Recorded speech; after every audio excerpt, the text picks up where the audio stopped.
Bien, buenos días. Mi nombre es Liz Mota Díaz y bajo la asignatura de Filosofía General estaré abordando el tema del libre albedrío con la intención de responder a la pregunta de si realmente existe la libertad.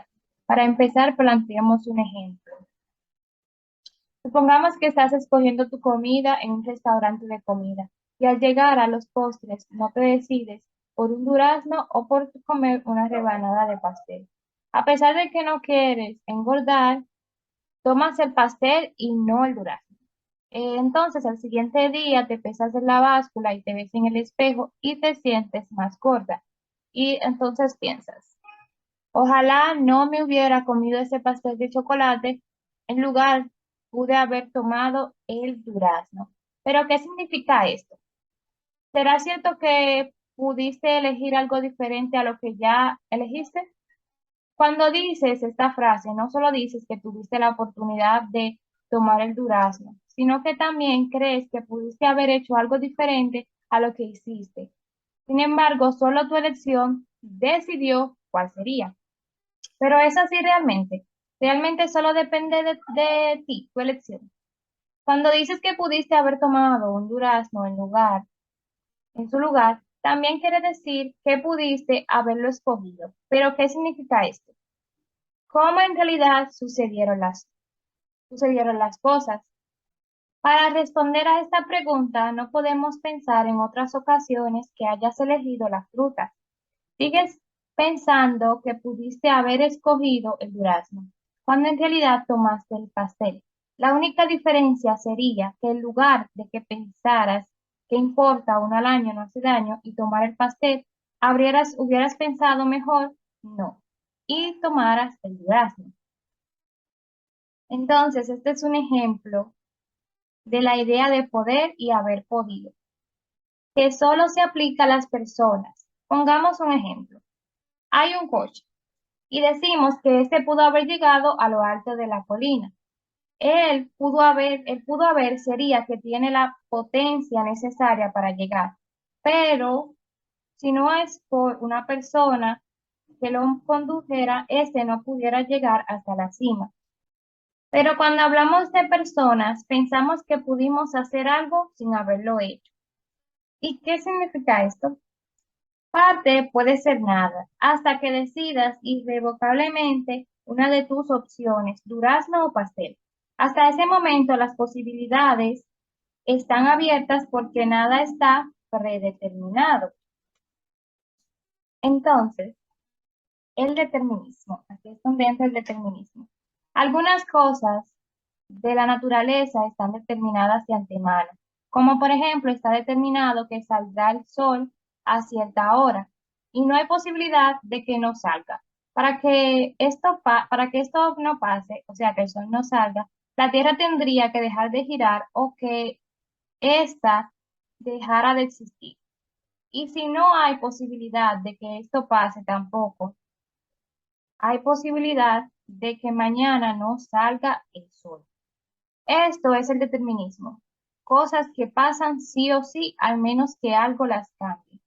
Cuando dices que pudiste haber tomado el durazno, también quieres decir que no estaba determinado de antemano lo que harías, como el ejemplo del sol. En realidad estaba determinado que escogerías el pastel.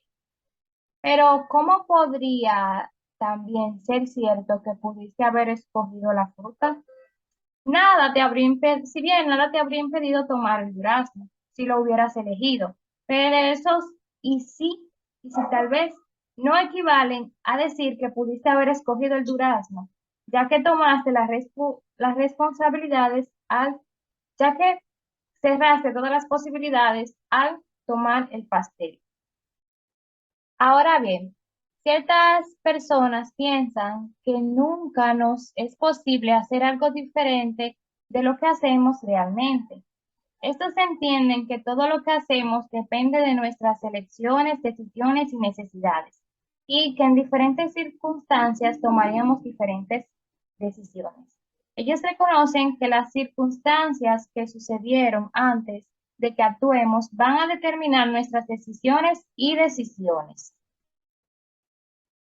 El determinismo es la suma total de las experiencias, deseos y conocimientos de una persona junto a su constitución hereditaria y social, que junto con otros factores que quizá no conocemos, se combinan para hacer inevitable en ciertas circunstancias una acción en particular.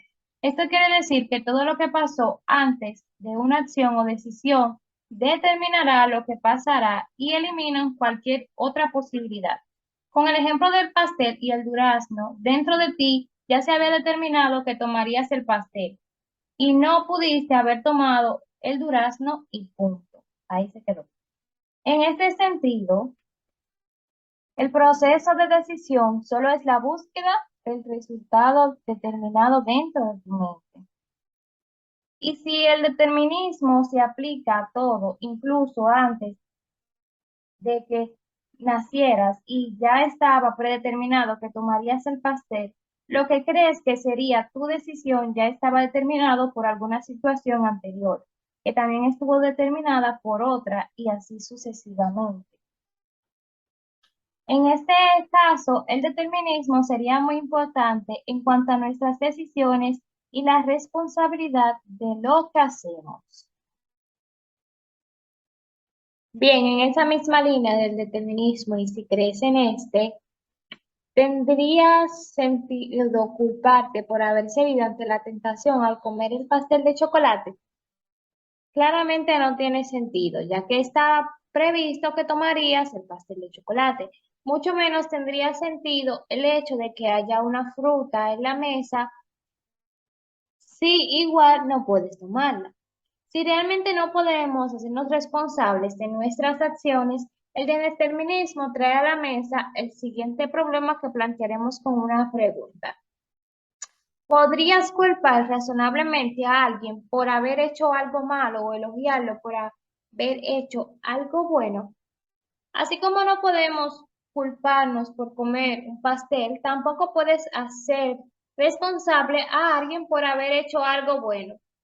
Si tú crees en el determinismo y que incluso la personalidad de una persona está determinada y ocurre que alguien va a una fiesta en tu casa y roba tus discos o alguna otra pertenencia tuya importante, podrías culparlo por robar o por aquel comportamiento.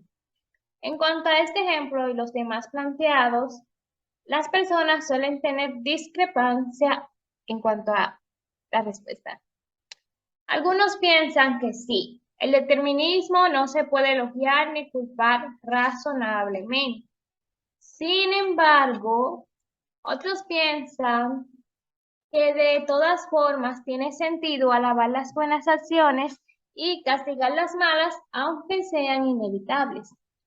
Ahora bien, si ya está determinado que actuara mal, no significa que no se comportó mal. Por otro lado, si no lo culpamos o castigamos, correría el riesgo, la posibilidad de que volviera a hacer dicha acción de nuevo. Pero desde la perspectiva del determinismo, esto sería como castigar a un perro por morder la alfombra. Se castigaría para que no lo volviera a hacer. Entonces, si elogiamos o castigamos a alguien por alguna conducta, no significa que lo estemos haciendo responsable de lo que hizo, sino que solo tratamos de influir en su comportamiento en un futuro. Estaríamos dando estímulos negativos para resultados positivos. Ahora bien, ¿qué pasa si el determinismo no fuera real? Si el determinismo no se aplica a las acciones humanas, tal vez se abra un espacio para el libre albedrío y la responsabilidad. En ese caso, claro que sí, tuviste la opción de escoger el durazno o el pastel, aunque en realidad escogiste el pastel. Pero el hecho de escoger y ser responsable de algunas de nuestras decisiones que podemos tomar es suficiente para el libre albedrío. Realmente somos libres por algunas decisiones que tomamos. Cuando dices, pude haber escogido la fruta en su lugar, no crees que estuviese determinado a pasar, sino que piensas que fuiste tú quien lo determinaste. Sin embargo, tu decisión no sucedió así simplemente. Tú lo hiciste y ambas eran opciones hasta que tú determinaste cuál sería. Pero, ¿qué significa esto? Si no sabemos si nuestras acciones están determinadas por nuestros deseos, creencias o valores o cultura, entre otros aspectos, parece que simplemente sucedió sin explicación alguna. Y si realmente tú tomas tus propias decisiones, ¿cómo lo hiciste tú? ¿Cómo es que llegas tú a tomar esa decisión? El autor dice que no hay respuesta para esta pregunta, ya que la acción libre es un rasgo básico del mundo y no se le puede analizar. Algunos aceptarían esta respuesta, pero otros no. Otros quieren explicaciones más profundas. Y entonces, así es como se abre el enigma de dónde queda nuestra responsabilidad en cuanto a nuestras decisiones. Aunque nada esté determinado, no entendemos cómo hacer lo que no hacemos. Si nada determina mis decisiones hasta que yo elija, entonces, ¿cómo puedo determinar algo si nada lo determina? Esto plantea la posibilidad de que tal vez realmente no somos responsables de nuestras acciones, sea el determinismo cierto o falso, y estaríamos entonces en un callejón sin salida. Si nada lo determina y yo soy quien lo determina, ¿cómo yo puedo determinarlo? Hay que mencionar que hay otro punto de vista sumamente importante. Cierta gente piensa que la responsabilidad por nuestras acciones requiere que tales acciones sean determinadas en vez de requerir que no lo sean. Esto quiere decir que para que una acción sea algo que hayas hecho, tiene que ser producida por ciertas causas dentro de ti, según tus deseos de tu mente y tu cuerpo, de tu mente y tu cuerpo. Con el ejemplo del pastel, escogiste el pastel porque tu deseo dentro de ti era del pastel, no del durazno. O tu deseo del pastel era más fuerte que el de no aumentar de peso. Si la decisión no vino de dentro de ti, entonces no sería tuya, sino algo inexplicable, según esta creencia. Y según esto, a pesar de todo, tus elecciones ya están determinadas, pero el determinismo de esta forma no amenaza la libertad. Ahora bien, en cuanto al autor, considera que no tiene sentido culpar o elogiar a alguien por lo inevitable y no acepta la idea de que todo esté determinado.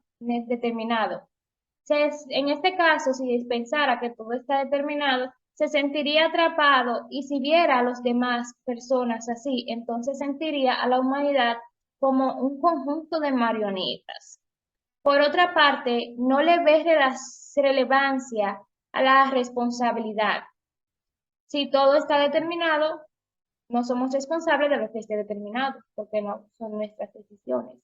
Como tampoco le queda claro cómo es que puedes determinar una decisión si nada la determina. En conclusión, si la libertad existe o no, Nagel, el autor, nos deja con la misma duda y lo deja a nuestro